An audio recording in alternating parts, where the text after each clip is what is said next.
رسول پاک صلی اللہ علیہ وسلم احساس والے نبی ہیں، اور احساس حضور نے امت کا کیا، احساس والی زندگی گزاری، ہر لمحہ محبوب پریشان رہے۔ یہ تھوڑا عرصہ پہلے ڈاکٹر ہارون صاحب مسلمان ہوئے ہیں، اور ابھی انہوں نے 2-3 کتابوں کا انگریزی میں ترجمہ کیا ہے، اور بھی کچھ کتابوں پہ وہ کام کر رہے ہیں۔ ہالینڈ کے رہنے والے ڈاکٹر صاحب ہیں۔ توجہ ہے میری بات پر آپ عزیزوں؟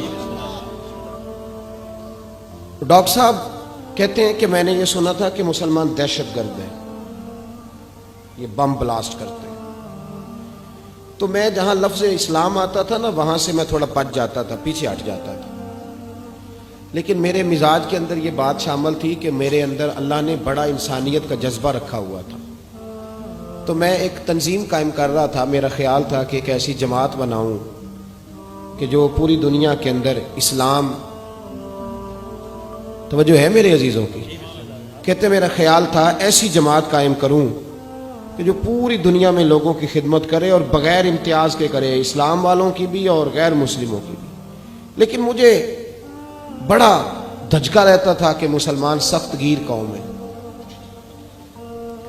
میں نے بہت ساری جماعتوں کا منشور اور دستور منگایا، اور میں نے کہا میں اپنی جماعت کا دستور لکھوں گا تو پہلے ذرا سارا میں مطالعہ کر لوں۔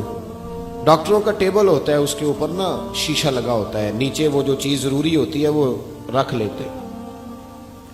کہتے ایک مصر کے مولانا صاحب آئے ہوئے تھے ہالینڈ کے دورے پر، اچھی انگریزی جانتے تھے، تو کسی وجہ سے علیل ہو گئے۔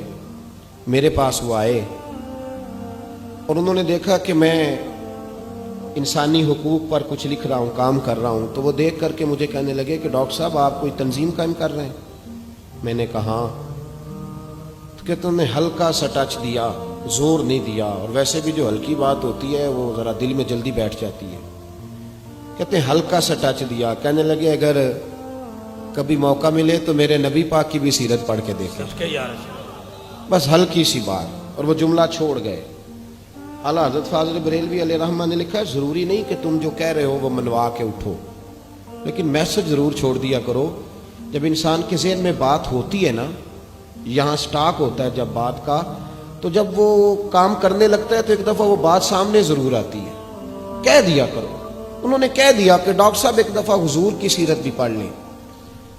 کہتے ہیں میرے ذہن میں بات بیٹھ گئی، مصروف آدمی تھا، زیادہ تو نہیں میں مطالعہ کر سکتا تھا، لیکن میں ایک دن 10 منٹ گھر میں ملے تھے تو میں کمپیوٹر پہ بیٹھا، اور میں نے کہا کہ انگریزی میں جو کتابیں حضور سید عالم صلی اللہ علیہ وسلم کی سیرت کی ہیں ان کو ذرا دیکھتا ہوں۔ تو فرماتے ہیں کہ میں نے نیٹ پہ سرچ کیا، پہلی حدیث آئی اور میں کلمہ پڑھ کے مسلمان ہو گیا۔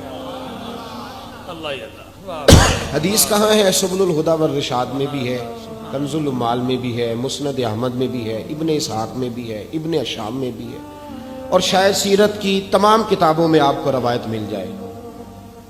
نبی پاک صلی اللہ تعالی علیہ وسلم کی حدیث اور روایت کرتے ہیں حضرت سلمان فارسی رضی اللہ تعالیٰ عنہ،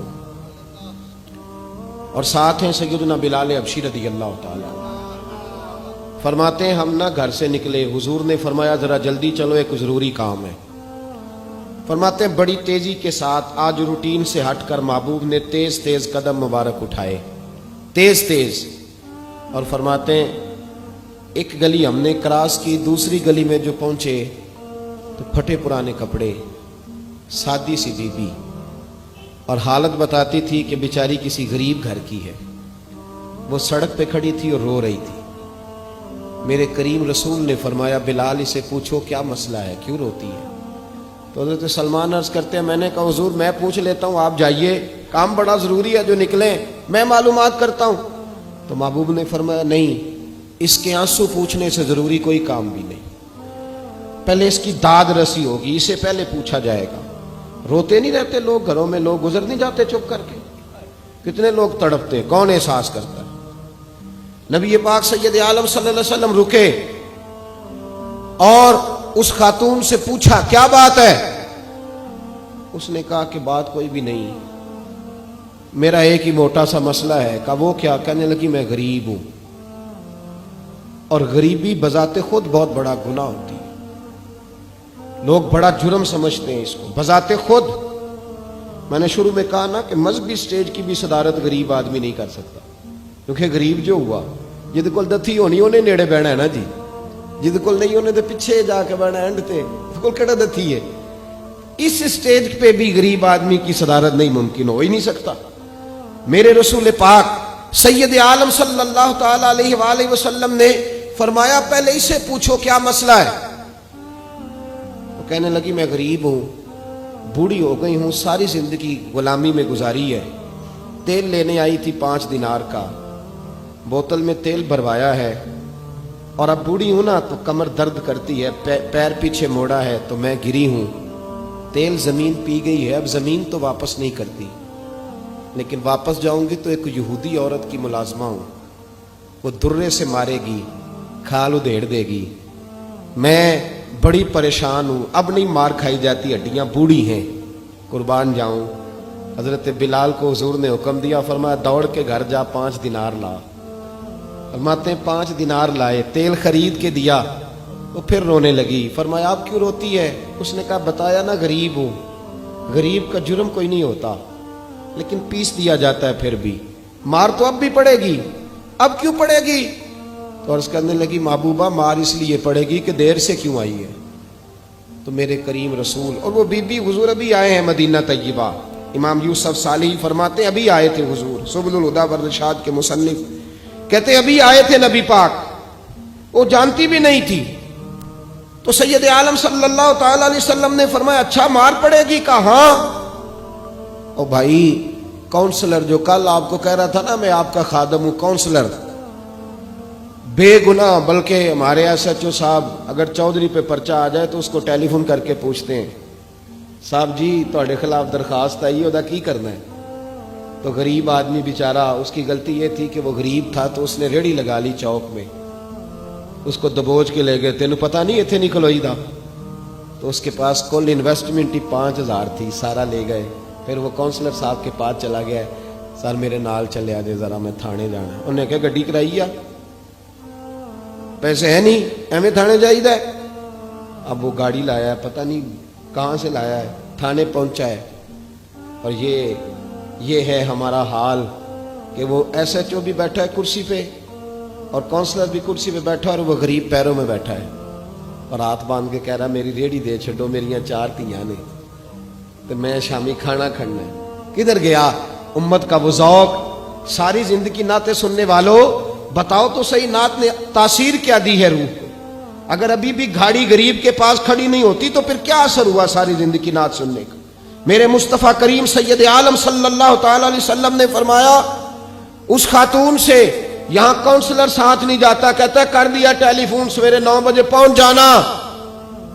پر کائنات کی سب سے معزز شخصیت حضرت سیدنا بلال حبشی رضی اللہ تعالیٰ عنہ فرماتے ہیں میرے نبی پاک نے فرمایا بی بی چل میں تیرے ساتھ چلتا ہوں، گویا اللہ کی ساری رحمتیں اس کے ساتھ ساتھ چلنے لگی۔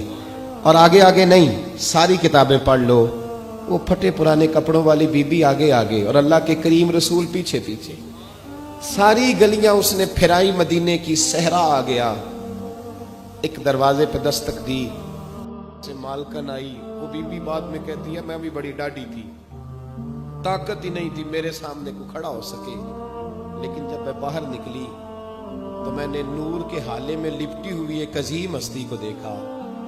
فرماتے محبوب کے گورے چٹے رنگ کے اوپر کالی زلفیں اور محبوب پاک کی مقدس آنکھیں جب تک بات کرتے رہے نظریں زمین پہ جھکی رہیں۔ شرم و حیا والے رسول نے بڑے میٹھے، بڑے دھیمے، بڑے خوبصورت لہجے میں کہا، بریلی کے امام فرماتے ہیں نیچی نظروں کی شرم و حیا پہ درود، بڑے دھیمے لہجے میں فرمایا تیری نوکرانی ہے تیری؟ عورت کہتی ہے میں تو حضور کے جلووں میں محو ہو گئی کہ سادگی میں اتنا حسن میں نے دیکھا ہی نہیں، تیری نوکرانی ہے؟ کہا ہاں۔ تو میرے محبوب نے فرمایا بیچاری کی غلطی کوئی نہیں، اسے مارنا نا، اس سے تیل گر گیا تھا، نیا خریدتے دیر ہو گئی، رو رہی تھی تو میں سفارش کرنے آیا ہوں۔ وہ خاتون کہتی ہے کسی کی نہیں مانی تھی، پر محبوب کے جملوں میں تاثیر اتنی تھی، ککھ سواد نہیں مشری اندر، اساں کھنڈا می چکھ ڈٹھیاں، انہاں ساریاں شیواں نالوں گلاں سجن دیاں مٹھیاں۔ فرماتے ہیں نبی پاک صلی اللہ تعالی علیہ وآلہ وسلم نے فرمایا کچھ نہ کہنا.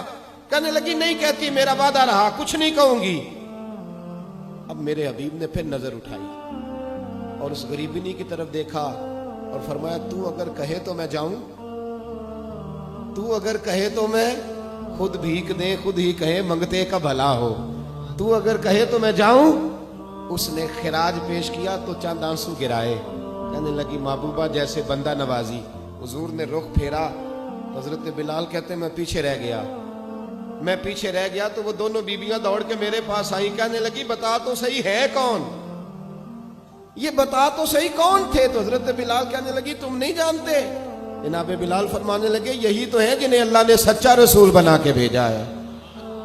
بیبیاں دوڑ کے آئی. کہنے لگی محبوبہ دروازے تک آئے ہو تو خالی تو نہ لوٹاؤ, مہربانی فرماؤ ہمیں بھی کلمہ پڑھا دو. ڈاکٹر ہارون کہتے ہیں وہ بیبیاں وہاں کلمہ پڑھ رہی تھی اور میں حدیث پڑھ کے کلمہ پڑھ رہا تھا. بھائی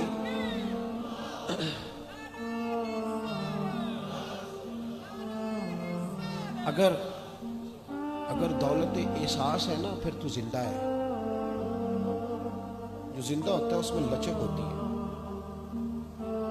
جو مر جاتا ہے وہ اکڑ جاتا ہے. اگر زندگی ہے تو پھر احساس ہونا چاہیے. اگر تیرے اندر زندگی ہے تو پھر احساس ہے, اور اگر تیرے اندر احساس نہیں رہا نا تو پھر زندگی زندہ دلی کا نام ہے. مردہ دل کیا خاک جیا کرتے, احساس سے مروت پیدا کر. تھوڑا سا دائیں بائیں بھی دیکھیں, تھوڑا پلٹ کر بھی دیکھیں کہ کہیں آپ کی ضرورت تو نہیں.